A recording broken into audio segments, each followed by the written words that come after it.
Welcome to Real Money Talks.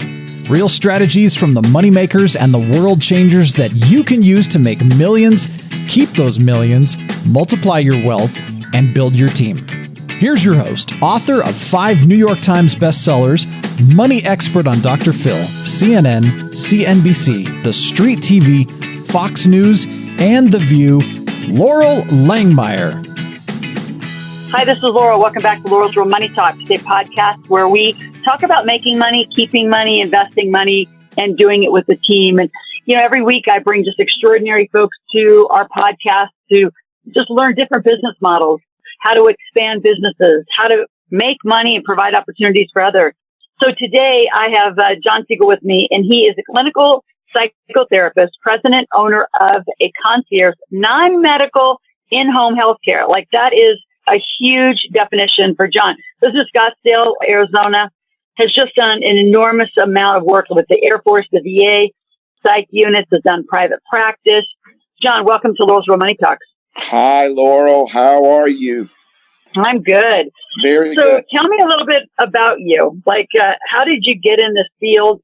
What's attractive to you about being a psychiatrist? And I'll let you talk. Sure. I'm actually a psychotherapist by trade. I have been in private practice for 35 years, was a captain in the Air Force, as you alluded to earlier. And that was back in the 80s, and that was at Luke Air Force Base here. Basically, I was a certified Medicare provider who was able to see clients for psychological evaluations, concentrating on major depression, on anxiety disorders, bipolar illness, Alzheimer's, dementia, anything from a mental health approach, which is really gaining popularity here and should have been popular for years, but the stigma behind that has always been a difficult thing to overcome. But as a Medicare provider in 2005, I was doing some evals and doing assessments in North Scottsdale, and a home health care nurse who was in charge of a company called me and said, "Jon, we're having a very difficult time finding quality caregivers in Scottsdale who our clients can relate to, that there's a lot of franchise models that basically concentrate on volume and they really don't know the clients, and they send out people who really don't, from a personality standpoint, relate to their clients." And she said, "Jon, we think you would be an excellent person to think about maybe opening up a non-medical in-home care company to relate to these clients because they're having a very difficult time." So I researched it out, and I found out that a lot of the models out there were franchise models and were business people who were getting into this as a business, which is understandable, but they might not have the clinical skills to be able to successfully assess and evaluate their clients. So after a couple of years of experimenting with a couple of companies to learn the business, I started The Perfect Companion in 2008. And what we do is try to match up the individual skill sets and personality of our caregivers with the individual needs and personality of our clients. And this successful model has been one where we're building personal relationships with our clients and with their families. So from 2008 till 2018, I basically ran this out of my car and with my accountant, and built a very successful business, a concierge approach, where we really matched up our caregivers with our clients. It's been very successful. We opened an office over March of 2018, and we continue to grow the business. And the model has proven itself, and we're looking to scale our business out to other places. So, Jon, talk a little bit about modern active aging. I think that's kind of a term you've made up, as you're really defining and getting to scale this across the country. So I think, that's just going to be an extraordinary, not only project, but opportunity for those who need this kind of care. So talk about modern active aging. So modern active aging is one in where you can physically, emotionally, and socially stay in touch with the times, as we say. And one of the things that I found being a psychotherapist is I always had to have an Axis 1 diagnosis to get paid for insurance purposes. And the Axis 1 diagnosis was always focused on pathological, medical model, disease-oriented type of process. So you're looking for what's wrong with somebody. It's always they can't do this, they can't do that. Therefore, they are always going to be in a disease-oriented type of process, rather, which I think is a backwards way of looking at things. And we should have a positive way, a modern way of being able to help people from a medical standpoint. So what I found out is basically we want to age in a strength-based way. We want to age as much as we can without pharmacological things that we take, like on TV, all these ads that you see every 2 minutes, every 5 minutes on TV is this drug and that drug and what you need for this and what you need for that. I mean, as a kid, I never saw any drug ads back in the 60s and the 70s. And now you're bombarded every day, all day long with drug ads all the time. And then the side effects, once you listen to the side effects, why would you want to take any of these things? So what we're trying to do is to get people to look at this as trying to age in a successful way without this stuff. So I'm 66. You've seen me and you know how I am. And the energy I have and the ability to be able to age in the way that I'm aging is because of a process that I'm trying to get out there to people. And it really consists of what I call the 3 Ps of modern aging. And the 3 Ps of modern aging. Yeah. So I want you to include the word vital, because ever since I've met you, you guys, you haven't called it healthy, or anti-aging. Like you've really incorporated just the word and the energy of being vital. So I know that you're going to jump into that with your 3 Ps, but include that. If we think of aging, we want to think of aging, if you call it strength-based or positive aging, it's really a vital way of living. And vital means it's necessary. It's necessary to do certain things or necessary to perform in certain ways to achieve the vitality that you need. It's that positive way of looking at life and living life. I mean, I remember listening to you back in 2005 and 6, and it's all about having the ability to, the glass being half full, to think of things in a positive way, to always have gratitude for everything that you do. It's all part of what you've always encompassed in your life. So for me, having that vitality as you age, you need to have 3 things. And you need to have purpose. As we age, retirement is a very funny word. All my friends say, when are you going to retire? And I say, why? Because if I retire, I'm going to withdraw. That's what the word means, withdraw. So why do I want to withdraw? To withdraw to what? I mean, I don't understand that concept. Why wouldn't you want to actively have purpose? Why wouldn't you actively want to have passion? Passion is huge. You have so much passion. I mean, how can you be successful if you don't have passion for something? And why should that change just because you're older? Doesn't make any sense. And then my third thing is, from a vitality standpoint, is take possession of something, own something. What do you do that you can do better than everybody else?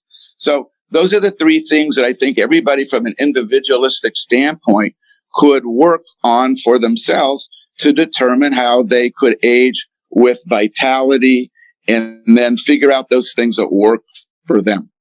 So, Jon, talk a little bit more in the depth of the process, because I know you do.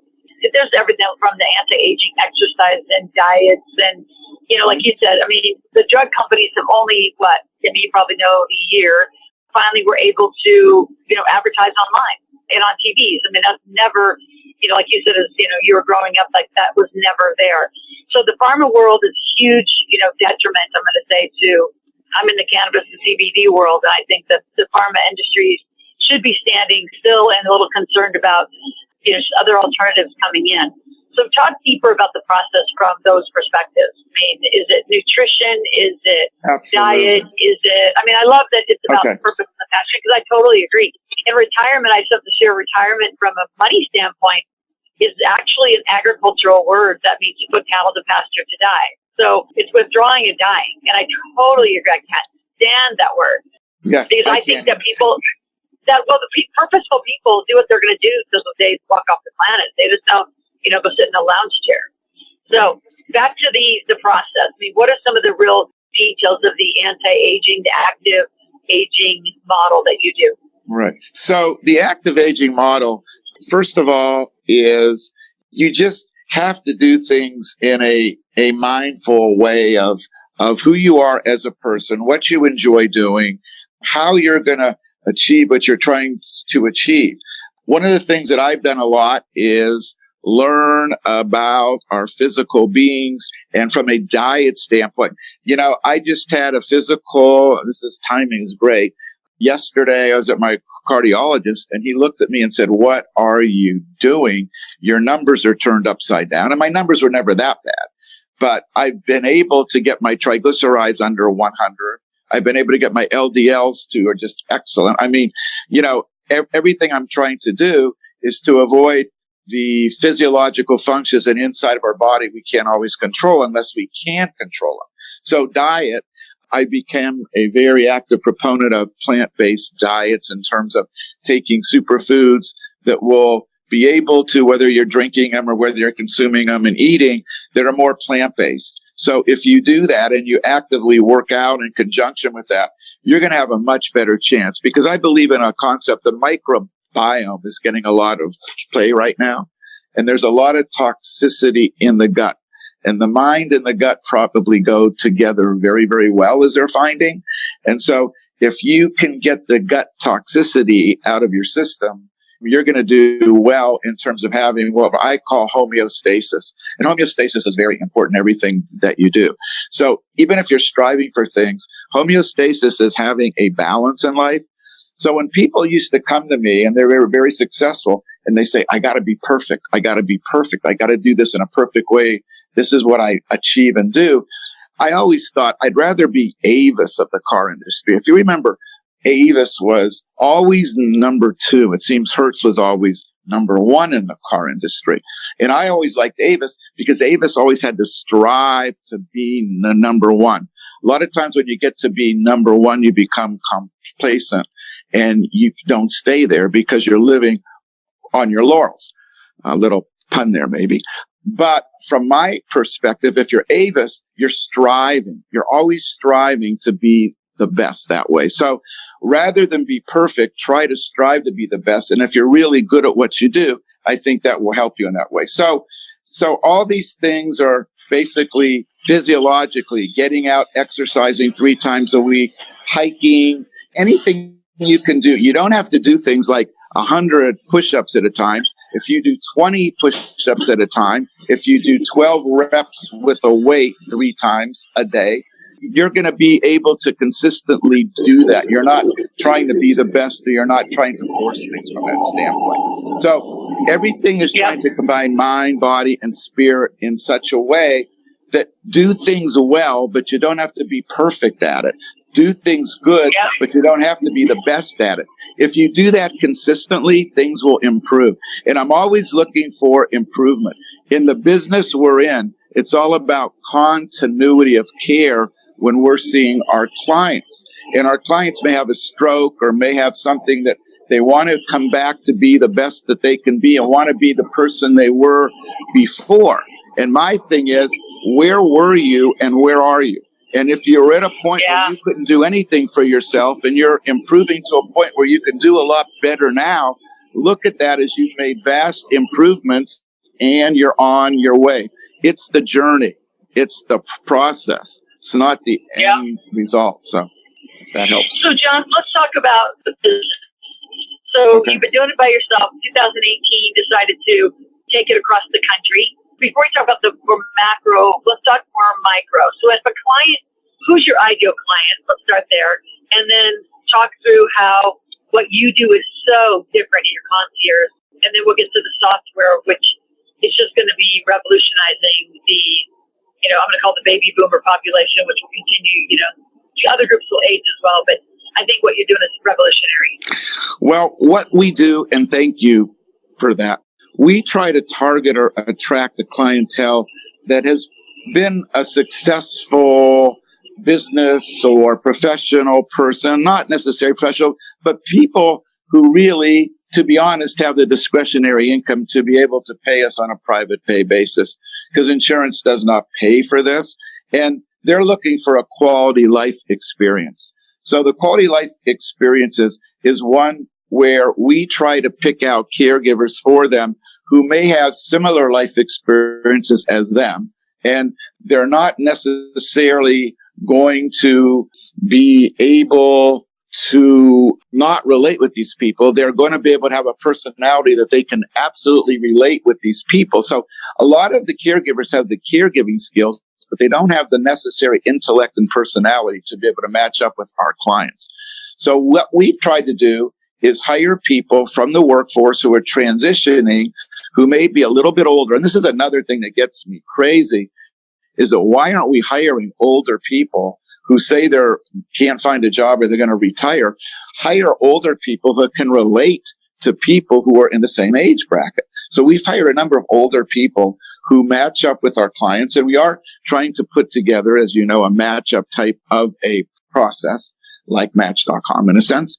And so to match up people who, if I have somebody who graduated from the Amos Tuck School of Business at Dartmouth College, and I bring in a caregiver who doesn't know what the Amos Tuck School of Business is, doesn't understand anything about Dartmouth or anything of that sort, how are they going to really relate, or how is the client going to feel comfortable with them? So we have a lot of college graduates working for us. We have a lot of people who might not be college graduates, but who can be trained to be able to understand the clientele that we have.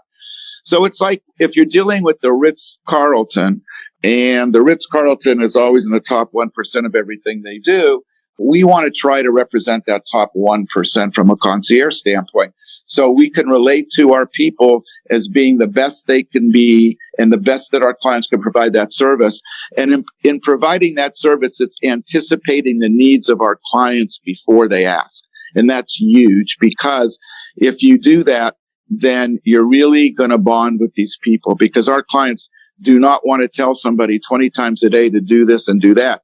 They want our caregivers to anticipate their needs, and they feel comfortable in that way. So is it difficult to get caregivers of the quality to match the clients that need the care? I would think that there's a certain niche for that. And I think the one story I remember when you were, discussing your business and just some of the nuances is, it's like someone's had a stroke. They still want to go to the golf course with their, friends and have their lunch and they don't want some, I'd say young kid or, just like a mismatch. Right. Because I'm assuming these people, for the most part, your concierge, they are with these folks pretty much throughout their day in critical times. So talk about the other side. Like, is it difficult? I know there's a nursing shortage across the country. I mean, there's so much shortage just in all of that right now. Absolutely. So here's what we do. So when I went to the Ritz-Carlton, the leadership conference in Rancho Mirage last week, I was trying to get them to confirm the model that we have and what we do. And it was a very successful conference for us. A couple of our caregivers went and they made presentations and they got a standing ovation for what they did. So obviously we're doing something right there. But the big thing for me was, how do you attract and attain and keep the people that you want as employees of your company?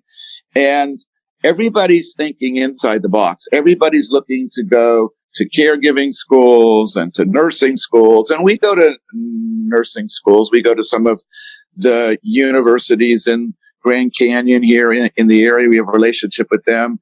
Arizona State, we have a relationship with them. But everybody's looking for that. There's 400 companies down here or more who are doing this from our standpoint, although we're the only concierge service that I'm aware of. So what we're looking for is what Ritz-Carlton does very well: family and friends. If you go out, it's like an octopus and the tentacles come out. You talk to your family or people you trust or your friends. Who do they know? Who do they know who may be interested in the kind of services that we provide and may be interested in working with people like us? So we've been very successful by who you know. It's who you know in this world a lot, as you know. If you know the right people, you can come up with the right ideas and concepts that you need to be successful in your business. So we've been very good at finding family and friends who tell me they know this person, who knows that person, who knows this person.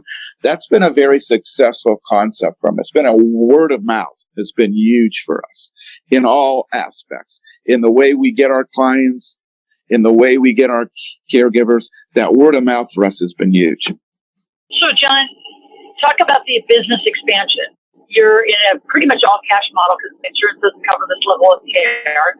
Yes. So if you were going to pick the top 5 markets that you want to target, and obviously going one by one, improving from Scottsdale to Beverly Hills to Palm Springs. Sure. And I'm making those markets up. I'm assuming they're on your radar, but talk about the top markets and how you see expanding. Kind of our conversations are, are we in a licensed franchise? I think we're leaning to licensing. Sure. Yeah. So I just, being at the Ritz-Carlton conference last week allowed me to meet some very successful people. And one of the gentlemen I met was head of the Keller Williams luxury home market in Palm Springs. He's on the Mirage Palm Springs Chamber of Commerce. Very successful man who's really interested in the model that we have. And, a lot of the companies out there, they charge less money than we do. And so we're looking to target areas where people can afford our services so we can provide a higher level of care for them. And that means we have to pay our caregivers, and we pay them on a weekly basis too. So he said that our model is perfect for them out there because they have so many retirees who've done well in life. And of course, the Palm Springs area, Rancho Mirage areas would be a very good area. Beverly Hills would be a very good area for us also, because people are looking for personalized care. They're looking for the relationships they can build, just like everything else they've had in their life. They want it to fit into their lifestyle, and they don't want to have to supervise people or to tell them what to do all the time.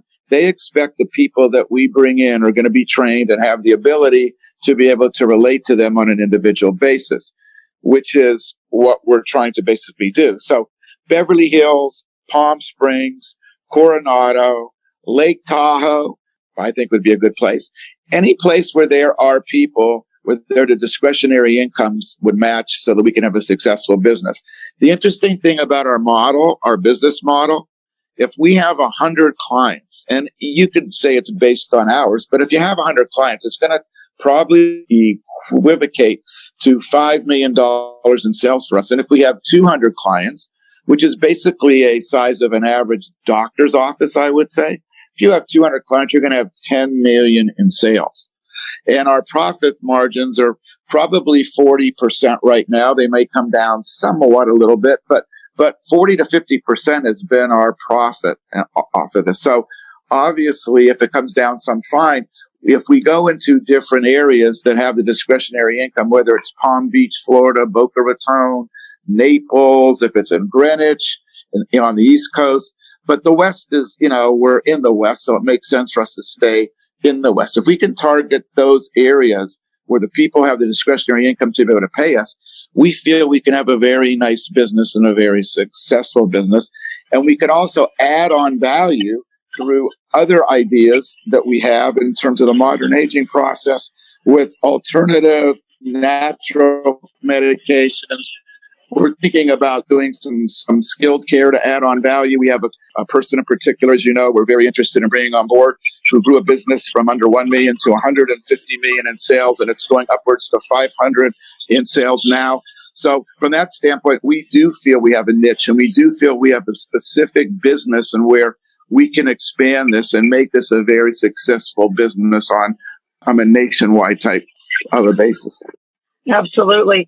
Jon, let's talk about the technology that you have thinking about designing, right? Your caregivermatch.com, let's call it.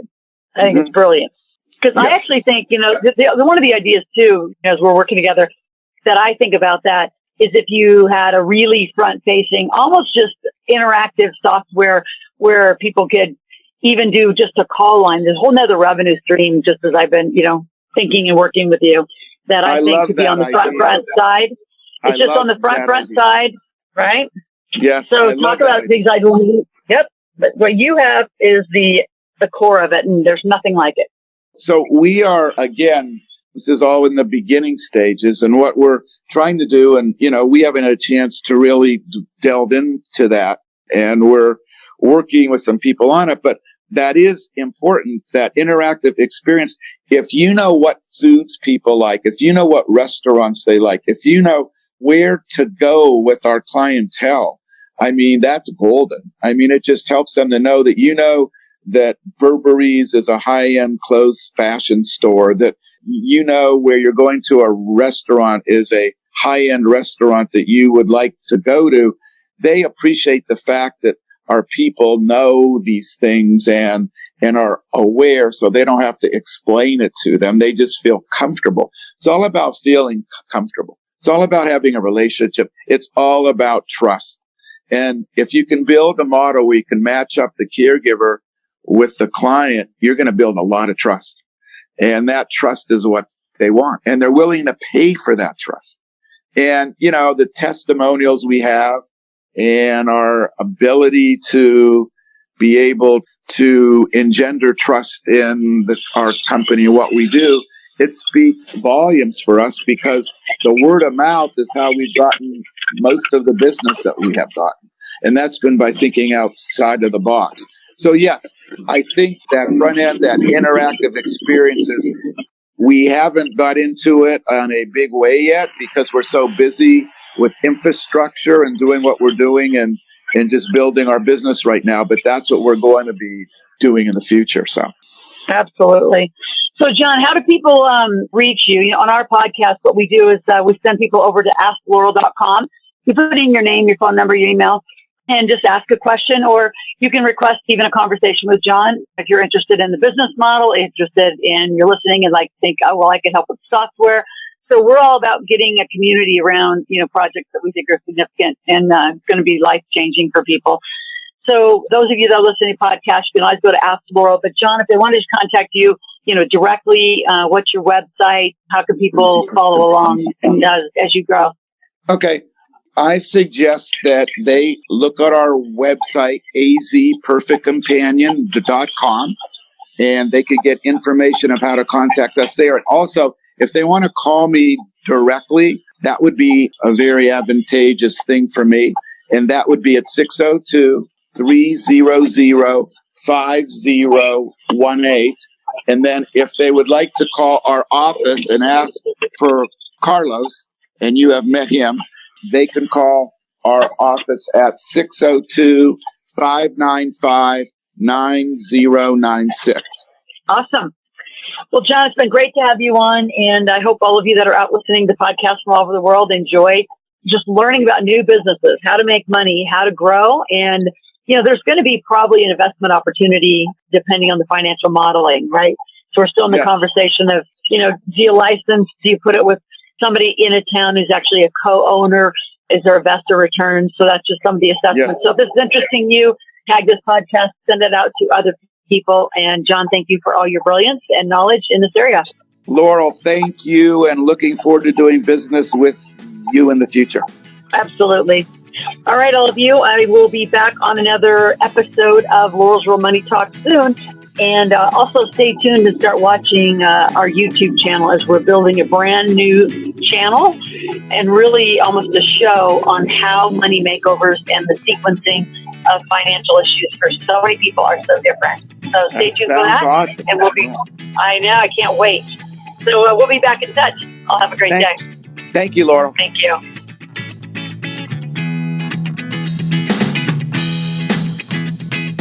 Thanks for listening to the Real Money Talks podcast. Your host has been Loral Langmeyer, author of 5 New York Times bestsellers, money expert on Dr. Phil, CNN, CNBC, The Street TV, Fox News, and The View.